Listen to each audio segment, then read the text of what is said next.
Hello guys, welcome back to the channel R study Adda. Guys, आज हम start करने वाले हैं संस्कृति चैप्टर की शॉर्ट समरी या फिर शॉर्ट एक्सप्लेनेशन बोल सकते हैं आप। तो गाइस, इस चैप्टर के राइटर हैं भदंत आनंद कौशल्यान। तो चलते हैं फटाफट से चैप्टर की तरफ। इस चैप्टर में हमारे राइटर ने सभ्यता और संस्कृति दो शब्दों का उपयोग करना या फिर उनमें डिफरेंसेस बताए हैं कि उनमें क्या अंतर होते हैं। तो हमारे राइटर कहते हैं कि सभ्यता और संस्कृति दो ऐसे शब्द हैं जिनका यूज तो बहुत ज्यादा हो रहा है, बट समझ में किसी को नहीं आते कि कौन सी सभ्यता है और कौन सी संस्कृति है। इनके साथ अगर हम विशेषण लगा दें तो इसको समझना और ज्यादा मुश्किल हो जाता है। कभी कभी तो कुछ लोग ऐसे होते हैं जो सभ्यता और संस्कृति शब्द को एक ही समझ बैठते हैं, और कुछ लोग ऐसे होते हैं जो सभ्यता और संस्कृति को अलग अलग मानते हैं। तो आखिर क्या है, सभ्यता और संस्कृति अलग अलग हैं या एक ही हैं? तो हमारे राइटर ने बड़ी डीपली समझाने की कोशिश की है कि भाई ये कैसे अलग अलग हैं। उन्होंने आग और सुई धागे का एग्जाम्पल लिया है। आग और सुई धागे का आविष्कार कैसे होता है, आविष्कार से लेकर उसको यूज करने तक। उसी में उन्होंने बताया है कि कैसे सभ्यता थी, क्या चीज सभ्यता थी और क्या चीज संस्कृति थी। तो हमारे लेखक जो हैं वो सुई धागे के आविष्कार से, यानी जब वो बनाया गया था तो उसकी जो सिचुएशन रही थी, जो मुश्किलें आई थी, जो प्रयत्न किए गए थे, वहां से लेकर उसके डेवलपमेंट तक, जब तक उसने उन्नति ना कर ली तब तक की सिचुएशन को एक एग्जाम्पल बनाते हैं। वो कहते हैं कि लोहे के एक टुकड़े को घिसकर उसमें छेद बना लिया गया, फिर उसमें धागा पिरोकर दो कपड़ों को या फिर दो टुकड़ों को जोड़ने की जो सोच थी वो क्या थी, संस्कृति थी। क्या थी? संस्कृति थी। मतलब लोहे के एक टुकड़े को घिसकर छेद बनाना, फिर उसमें धागा डालना और उन दोनों चीजों से और दो चीजों को जोड़ना संस्कृति कहलाई। इस खोज के आधार पर या फिर इस जो सोच थी उसको आधार बनाकर इसी क्षेत्र में और ज्यादा तेजी से आगे बढ़ना सभ्यता कहलाई। अब अपनी बुद्धि के आधार पर आगे बढ़ना, एक पर्टिकुलर चीज की खोज करना, खोज करने के बाद अपने आने वाली पीढ़ी को उसे सौंप देना संस्कृत होता है। क्या होता है? संस्कृत होता है। मान लीजिए कोई चीज जो आपकी पीढ़ी ने खोजी हो, आपने खोजी हो, वो एज अ विरासत आप अपनी आने वाली पीढ़ी को देते हैं, तो वो क्या कहलाता है? संस्कृत कहलाता है।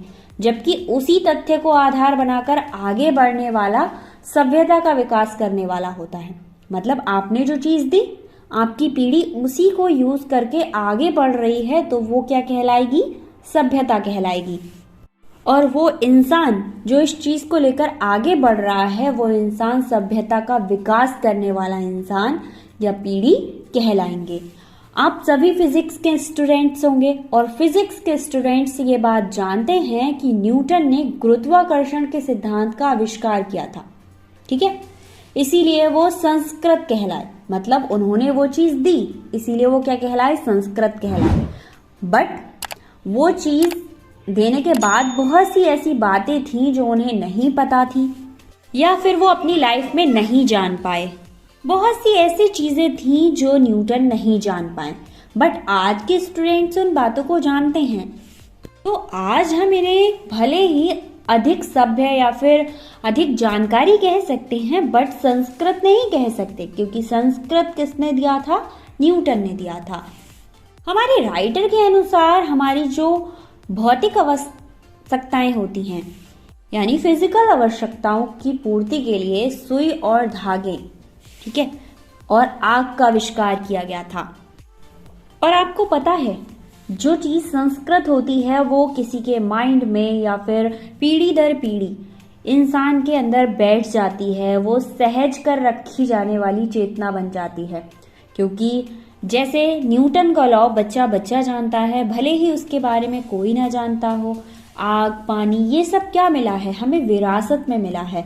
हम इसका यूज चेंज तो कर सकते हैं, बट चीजें चेंज नहीं कर सकते, क्योंकि वो एक संस्कृत है, यानी संस्कृति है। और यही चीजें होती हैं जो एक इंसान को और आगे बढ़ने के लिए प्रेरित करती हैं या फिर कुछ न्यू करने के लिए प्रेरित करती हैं। और ये सारी चीजें हमें अपने पूर्वजों से मिली हैं, जैसे मुंह के कौरे को दूसरे के मुंह में डाल देना, रोगी बच्चे को यानी जो बीमार बच्चा है उसको रात रात भर गोदी में लेकर मम्मी का बैठना। इस सभी चेतना हमें प्रेरित करती हैं। 2500 वर्ष पूर्व बुद्ध को मनुष्य की तृष्णा से मुक्ति के लिए उपायों को खोजने में गृह त्याग कर, मतलब अपने घर को त्याग कर कठोर तपस्या करना, कार्ल मार्क्स का मजदूरों के सुखद जीवन के सपने पूरे करने के लिए दुखपूर्ण जीवन बिताना, ये सारे एग्जाम्पल उन्होंने बताए थे। तो इन्हें आपको एज इट इज ही समझना पड़ेगा। लेनिन का मुश्किलों में मिले डबल रोटी के टुकड़े को दूसरों को खिलाना, ये सारी क्या है, चेतना संस्कृत बनने का उदाहरण है। मतलब ये सारी एक्टिविटीज ऐसी हैं जो दूसरे लोग ऑब्जर्व करते हैं, ये हम खुद छोटी छोटी चीजें हम संस्कृति बना सकते हैं। हमारे राइटर कहते हैं कि खाने पीने, पहनने ओढ़ने के जो तरीके होते हैं, आने जाने यानी ट्रांसपोर्ट के साधन से लेकर हम सारी मारने कटने के जितने भी तरीके हैं वो संस्कृति का ही परिणाम, सभ्यता के उदाहरण हैं। ठीक है, संस्कृति का परिणाम है, सभ्यता के एग्जाम्पल्स हैं। और जो हम ह्यूमंस के यानी जो मानव के हित में काम ना करने वाली संस्कृति होती है उसका नाम क्या है, असंस्कृति। इसे संस्कृति नहीं कहा जा सकता, ये निश्चित ही डेफिनेटली असभ्यता को जन्म दे रही है। अब जो चीजें हमारे हित में नहीं है वो असभ्यता को जन्म दे रही हैं। मानव हित में निरंतर बहुत सारे चेंजेस आ रहे हैं और उन्हीं चेंजेस को संस्कृति कहा जाता है। यह बुद्ध और विवेक से बने एक तथ्य होते हैं, या फिर आप कह सकते हैं बुद्धि और विवेक से बना एक ऐसा तथ्य है जिसकी कभी भी दल बांधकर रक्षा करने की जरूरत नहीं पड़ती है। इसका कल्याणकारी अंश अकल्याणकारी अंश की तुलना में सदा श्रेष्ठ और अस्थायी रहता है। मतलब अच्छी चीजें हमेशा बेस्ट रहती हैं।